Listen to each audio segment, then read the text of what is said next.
नमस्ते दोस्तों, आज हम बात करेंगे मुंबई की लोकल ट्रेन में डॉक्टर के साथ बनी घटना पे। मुंबई की भीड़भाड़ भरी सुबह जब आसमान पर हल्की धूप फैल रही थी और सड़कों पर भागती हुई जिंदगी अपने शर्म पर थी, उसी वक्त शहर की नसों में दौड़ती हुई लोकल ट्रेन लाखों सपनों और संघर्षों को अपने डिब्बे में समेटे आगे बढ़ रही थी। उन्हीं ट्रेनों में से एक थी चर्चगेट की ओर जाने वाली फास्ट लोकल, जिसमें रोज की तरह ठसाठस भीड़ भरी हुई थी। उसी भीड़ में एक सादा कुर्ता पायजामा पहने, कंधे पर बैग टांगे शांत स्वभाव के एक व्यक्ति खड़े थे। डॉक्टर आरव त्रिवेदी। नाम बदला हुआ है, पर उनकी कहानी सच्चाई की धड़कनों से भी भरी हुई है। वह पेशे से हृदय रोग विशेषज्ञ थे, लेकिन उस सुबह उन्होंने सोचा भी नहीं था कि उन्हें अस्पताल से पहले भी ही एक ऐसी परीक्षा देनी पड़ेगी जो उनकी पूरी जिंदगी की दिशा बदल देगी। डॉक्टर राव रोज की तरह अपने क्लिनिक की ओर जा रहे थे। ट्रेन के डिब्बे में उसी ने पसीने की गंध, मोबाइल पर तेज आवाज में बजते गाने, सीट के लिए होती धक्का मुक्की और खिड़की से आती गर्मी हवा, सब कुछ सामान्य था। हर कोई अपने अपने विचारों में डूबा था। तभी अगले स्टेशन पर ट्रेन रुकी और भीड़ का एक और शैताब डब्बे में घुस आया। उसी भीड़ के बीच लगभग 55 साल के एक व्यक्ति, जिनका नाम हम यहाँ विनोद शेखावत रख रहे हैं, बड़ी मुश्किल से अंदर सड़ पाया। उनके चेहरे पर घबराहट साफ दिखाई दे रही थी, माथे पर पसीना और हाथ छाती पर बार बार आ रहा था, लेकिन भीड़ में किसी का ध्यान उनकी हालत पर नहीं गया। ट्रेन ने जैसे ही रफ्तार पकड़ी, अचानक विनोद खड़खड़ाया और धड़ाम से नीचे गिर पड़े। पहले तो लोगों को लगा कि शायद चक्कर आया होगा, लेकिन कुछ ही सेकंड में उनकी सांसें तेज हो गई और आंखें पलटने लगी। डिब्बे में अफरा तफरी मच गई।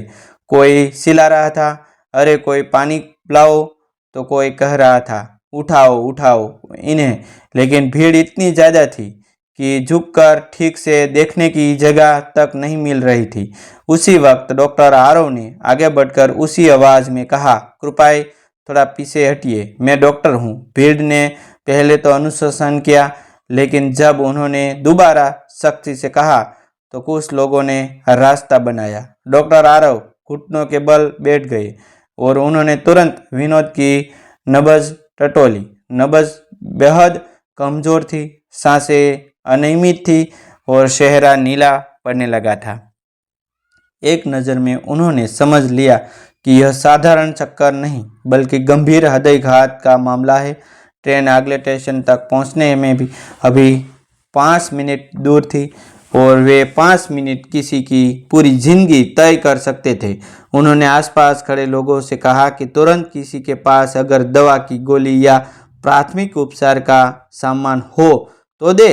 एक युवक ने बताया कि उसके बैग में एस्पिरिन है। डॉक्टर ने तुरंत वह गोली विनोद के मुंह में रखी और उनसे धीरे धीरे चबाने को कहा, लेकिन उनकी हालत तेजी से बिगड़ रही थी। अब हालत और तनावपूर्ण हो चुके थे। डिब्बे में सन्नाटा सा गया था। डॉक्टर आरव ने तुरंत कड़ियों पल्मोनरी रिसोसिटेशन यानी सीपीआर शुरू किया। भीड़ में खड़े कई लोग पहली बार किसी को इस तरह सीने पर दबाव देख रहे थे। कुछ के चेहरे पर डर था, कुछ मोबाइल निकालकर वीडियो बनाने लगे, तो कुछ सचमुच प्रार्थना कर रहे थे। ट्रेन की रफ्तार के साथ डॉक्टर के हाथ भी तेजी से जल रहे थे। हर धक्का जैसे जिंदगी को वापस खींचने की कोशिश कर रहा था। पसीना उनके माथे से टपक रहा था, लेकिन उनके हाथ नहीं रुके। तभी ट्रेन अगले स्टेशन पर रुकी। डॉक्टर ने जोर से आवाज़ लगाई, एम्बुलेंस बुलाओ। स्टेशन मास्टर को बताया। कुछ युवकों ने मिलकर विनोद को उठाया और प्लेटफॉर्म पर लिटाया। स्टेशन पर मौजूद पुलिसकर्मी और कर्मचारी भी दौड़कर आए। डॉक्टर ने बिना समय गवाए सीपीआर जारी रखा। कुछ ही मिनटों में एम्बुलेंस पहुंची। डॉक्टर भी उनके साथ चढ़ गया, क्योंकि उन्हें लगा कि अस्पताल तक की यात्रा भी उतनी ही महत्वपूर्ण है। एम्बुलेंस में जाते समय विनोद की सांस लगभग रुक चुकी थी। डॉक्टर ने ऑक्सीजन मास्क लगाया और लगातार प्रयास करते रहे।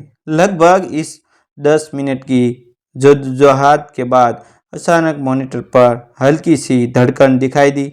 वह क्षण किसी चमत्कार के कम नहीं था। डॉक्टर ने राहत की सांस ली, लेकिन अभी भी खतरा टला नहीं था। अस्पताल पहुंचते ही उन्हें आपातकालीन कक्ष में ले जाया गया। वहां की टीम ने तुरंत इलाज शुरू किया।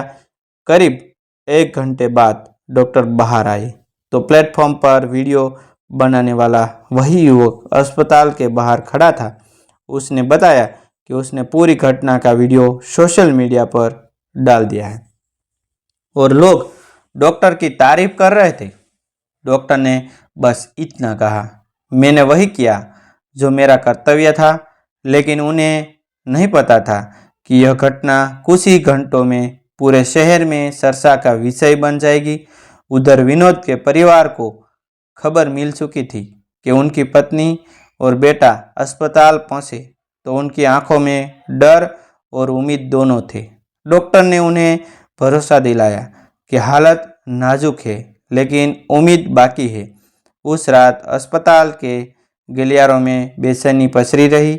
डॉक्टर आरव भी अपने क्लिनिक की सारी नियुक्तियां रद्द कर वहीं रुक गए, क्योंकि उनके लिए यह सिर्फ एक मरीज नहीं था, बल्कि इंसानियत की परीक्षा थी। रात के करीब 2 बजे विनोद की हालत स्थिर होने लगी।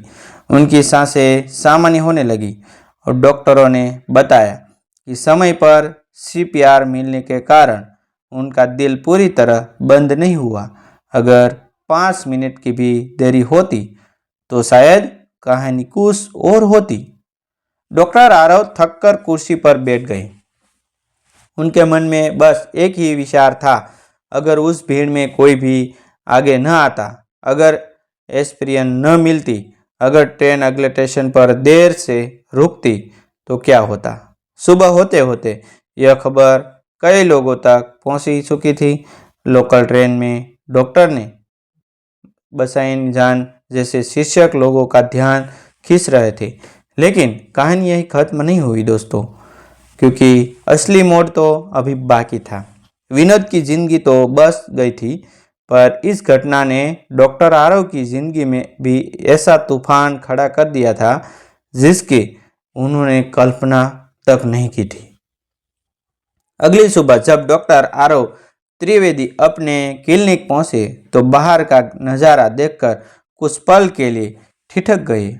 आम दोनों की तरह सिर्फ मरीजों की लाइन नहीं थी, बल्कि कैमरे, माइक और मोबाइल थामे हुए लोग खड़े थे। किसी ने उन्हें देखते ही कहा, यही है वो डॉक्टर, और देखते ही देखते चारों तरफ से सवालों की बौछार होने लगी। रात भर में लोकल ट्रेन वाला वीडियो सोशल मीडिया पर आग की तरह फैल चुका था। जिस युवक ने प्लेटफॉर्म पर वीडियो बनाया था, उसने उसे हीरो डॉक्टर शीर्षक के साथ डाल दिया था। हजारों लोग उसे सजा कर चुके थे। लोग उनकी तारीफ कर रहे थे, उन्हें मसीहा कह रहे थे। लेकिन डॉक्टर आरव के चेहरे पर न गर्व था, न उत्साह, बस एक गंभीर शांति। उन्होंने हाथ जोड़कर सबको शांत रहने का इशारा किया और अंदर चले गए। उनके मन में एक अजीब सी बेचैनी थी। वे जानते थे कि असली परीक्षण अभी बाकी है। थोड़ी देर बाद विनोद शेखावत के परिवार वाले क्लिनिक पहुंचे। विनोद अब खतरे से बाहर थे और आईसीयू से सामान्य कक्ष में शिफ्ट कर दिए गए थे। उनके पत्नी की आंखों में कृतज्ञता के आंसू थे। उन्होंने डॉक्टर के पैरों की ओर झुकने की कोशिश की, लेकिन डॉक्टर ने तुरंत उन्हें रोक लिया। उन्होंने बस इतना कहा, कृपया ऐसा मत कीजिए, मैंने अपना कर्तव्य निभाया है। तभी विनोद का बेटा समीर थोड़ा हिचकाते हुए बोला, डॉक्टर साहब, हमें आपसे एक बात कहनी है। उसकी आवाज़ में झिझक थी। डॉक्टर ने उसे बैठने का इशारा किया।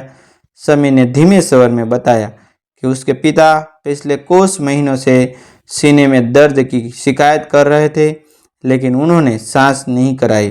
कारण था पैसों की तंगी, परिवार पर पहले से कर्ज था। समीर ने यह भी स्वीकार किया कि जिस दिन ट्रेन में यह घटना हुई उसी सुबह उनके पिता एक निजी अस्पताल से लौटे थे, जहां भारी रकम सुनकर वे घबरा गए थे। ये सुनकर डॉक्टर आरव कुछ पल के लिए चुप हो गए। उनके भीतर एक पुरानी याद ताज़ा हो उठी। कई साल पहले उनके अपने पिता भी अचानक हृदयघात से चल बसे थे। उस समय वे मेडिकल कॉलेज में थे। इलाज में कई थोड़ी सी देरी और आर्थिक उलझाने ने उनके पिता की जान ले ली थी। उसी दिन उन्होंने ठान लिया था कि वे सिर्फ डॉक्टर नहीं बनेंगे, बल्कि ज़रूरतमंदों के लिए सहारा बनेंगे। लेकिन समय के साथ व्यस्तता और प्रतिस्पर्धा की दौड़ में वह संकल्प कहीं धुंधला सा पड़ गया था। लेकिन लोकल ट्रेन की वह घटना जैसे उन्हें फिर से उनकी जोड़ों तक ले गई थी। उन्होंने समीर की ओर देखा और कहा, आप चिंता मत कीजिए, आपके पिता का पूरा इलाज मैं खुद देखूंगा और फीस की बात बाद में होगी। समीर की आंखें भर आई। यह सिर्फ एक वाक्य नहीं था, यह भरोसे की नई शुरुआत थी। उधर सोशल मीडिया पर कहानी एक अलग दिशा में जा रही थी। कुछ लोग डॉक्टर की तारीफ कर रहे थे तो कुछ यह सवाल उठा रहे थे कि अगर हर ट्रेन में प्राथमिक चिकित्सा की व्यवस्था होती तो ऐसी नौबत ही क्यों आती। कुछ ने रेलवे प्रशासन पर सवाल उठाया। वीडियो के कमेंट में हजारों लोग लिख रहे थे कि उन्होंने पहली बार सीपीआर को इतने करीब से देखा और सीख की आपात स्थिति में क्या करना चाहिए। 3 दिन बाद विनोद अस्पताल से छुट्टी होकर घर लौटे। डॉक्टर आरव ने उन्हें सख्त हिदायत दी थी, नियमित जांच और दवाई में कोई लापरवाही नहीं होनी चाहिए।